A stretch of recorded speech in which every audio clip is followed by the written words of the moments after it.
I rise today to talk about something very dear to me and to so many of my fellow Wyomingites, particularly those in Gillette, Wyoming, where I used to be the mayor. It's the third largest town in Wyoming. It's 30,000 people. That would be a very small town, the rest of the nation, but here's an effect that it's having. This administration has made no secret about its continuous efforts to whittle away at America's coal industry. Well, very sadly, 2 weeks ago, those efforts resulted in unprecedented layoffs as two of Wyoming's biggest coal mines let go of 15% of their workforce. My wife and I were heartbroken to see these 456 miners suddenly out of work. Now, besides the mines, of course, there are railroad layoffs, because that's how the coal is delivered to the other 40 states in the nation.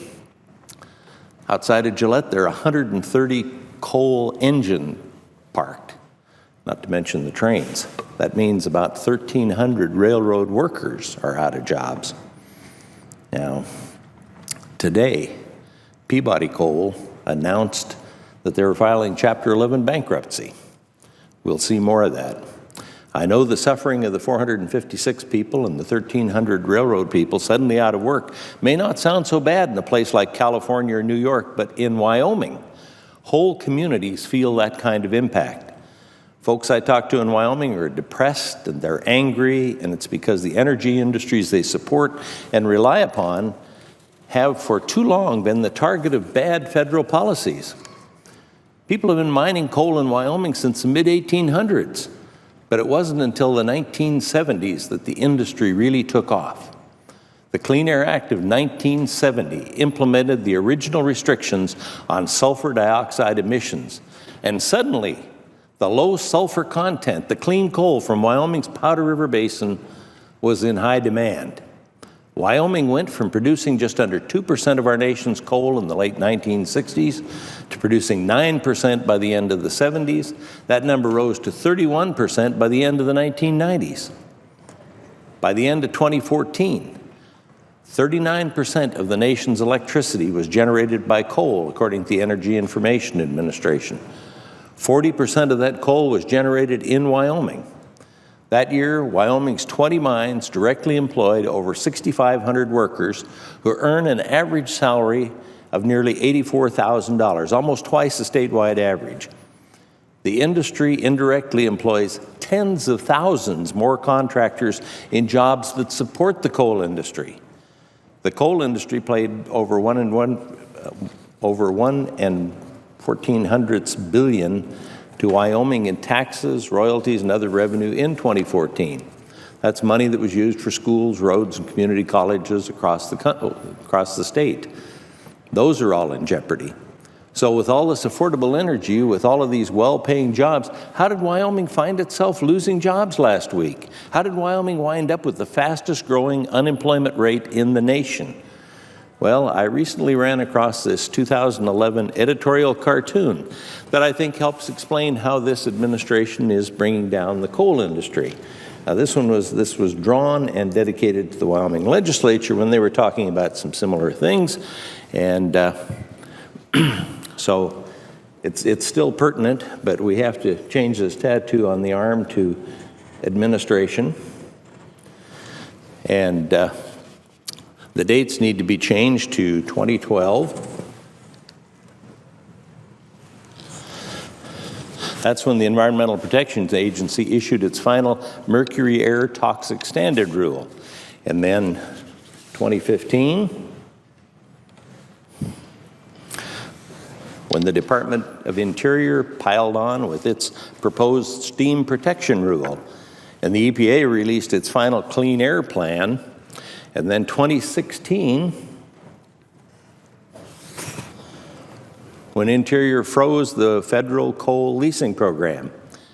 If we imagine these changes, this cartoon can explain how we got where we are today. We're killing the golden goose, the producer of the low-cost energy for the United States. Now, Mr. President, let me expand on those issues a bit further. A little hard to understand just giving the titles.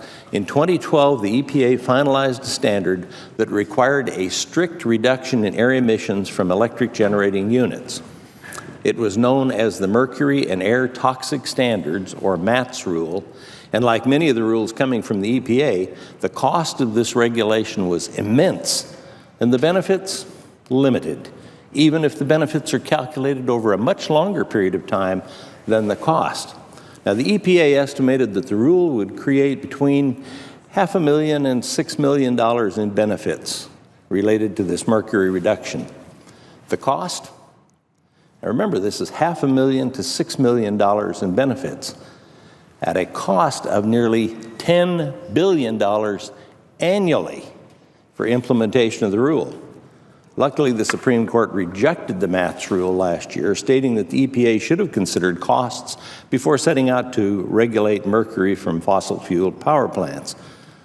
But the administration wasn't deterred. Last year, Congress disapproved of both the Stream Protection Rule and the Clean Power Plan, disastrous rules aimed at eliminating the extraction and use of low-cost energy using the Congressional Review Act.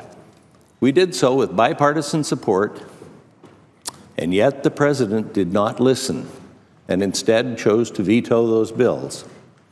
I believe a U.S. president should first and foremost seek to help the citizens of the United States. That means a deep understanding of the people and the challenges they face. President Obama and others in his administration, and some seeking to replace him, have demonstrated how woefully little they understand about coal and the jobs that are related, or about the people who produce it, and even about the people who use it. Many folks in Wyoming who produce and use coal have reached out to me, and I want this administration to hear from them. The administration needs to hear from people like Nancy from my hometown in Gillette. She wrote last week to tell me about losing her job at a mine where she'd worked for 9 years. She's 64 years old, single, and takes care of her elderly father. She has a house payment, a house she's worked very hard to keep after going through a divorce. Now she's worried about losing her house and just wants a job so she can keep her house and retire with a little money in her pocket. To understand the impact these policies have on not just energy workers, but communities in which they live, the administration needs to hear from Sarah from Newcastle. Now that's about 70 miles from Gillette and about 50 miles from any coal mine. Sarah and her husband started a carpet and flooring store and have been successfully managing it for over 3 decades. She's sad to see so many of her community out of work. They travel a long way to work, and fearful that the economic downturn will mean to the end of a business she's devoted her life to creating. Now, the administration needs to hear from Robert, again from Gillette, his and my hometown. He recently lost his job at a smaller coal mine and had to uproot his family to move to another state to find work. He knows that out west, the media markets are small and the national news will never cover the heartbreaking stories of his colleagues and neighbors in this coal market. Robert needs to know that maybe the media won't cover his family's story, but I won't forget about him, and I won't stop fighting the bad policies this administration has created.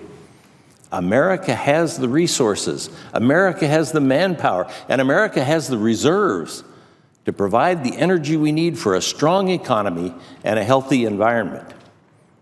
Nobody knows that better than the folks in Wyoming, where people for generations have made a good living extracting energy from the same lands on which they love to hunt, fish, hike, and camp.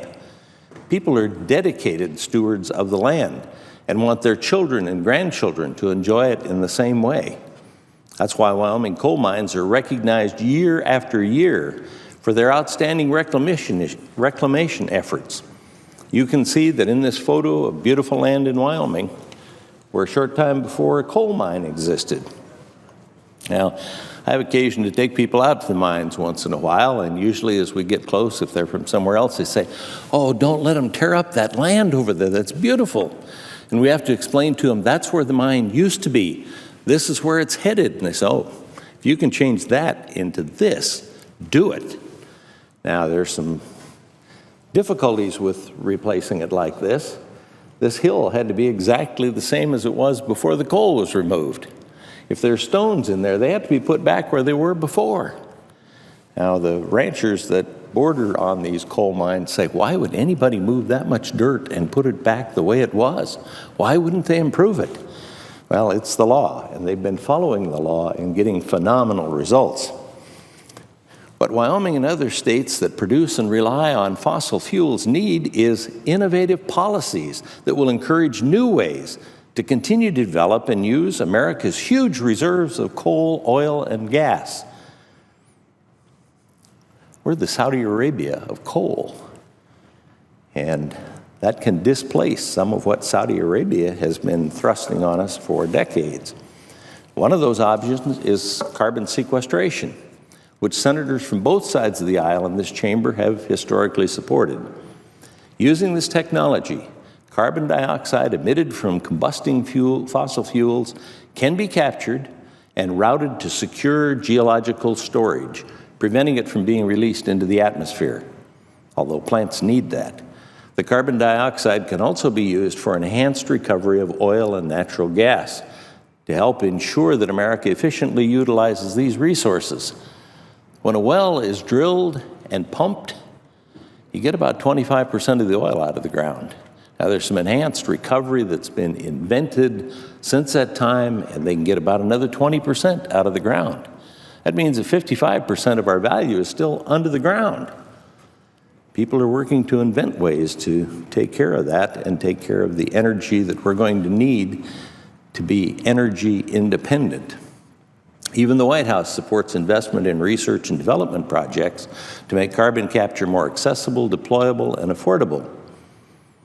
I hope my colleagues from any state that uses or produces fossil fuels will join me in supporting policies to encourage carbon sequestration and the use of carbon. There are a number of uses. One of those is to get that enhanced oil recovery. Last week was a tough one for Wyoming, but I'm proud to be from a state that's always found a way to bounce back from any bust. And actually what we've got is a leveling out, but it's a difficult leveling out because for the first time coal prices, oil prices, and natural gas prices are all down at the same time.